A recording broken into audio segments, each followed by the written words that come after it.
2026 FIFA বিশ্বকাপ থেকে ব্রাজিলের হতাশাজনক বিদায়ের পর জাতীয় দল থেকে অবসরের ঘোষণা দিয়েছেন নেইমার জুনিয়র।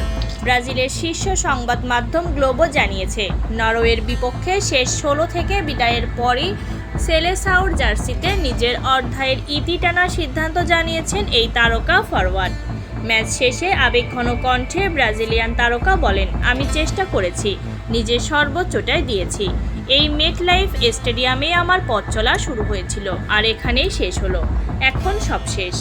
এর মধ্য দিয়ে ব্রাজিল জাতীয় দলের জার্সিতে নেইমারের দীর্ঘ অধ্যায়ে সমাপ্তি ঘটল। 2010 সালে ব্রাজিলের জার্সিতে অভিষেক হয় নেইমারের। ব্রাজিল জাতীয় দলের হয়ে সর্বাধিক 80টি গোলের মালিক তিনি। রয়েছে 4টি হ্যাটট্রিকও। প্রতিপক্ষ হিসেবে জাপানের বিপক্ষে সর্বোচ্চ 9টি গোল করেছেন নেইমার।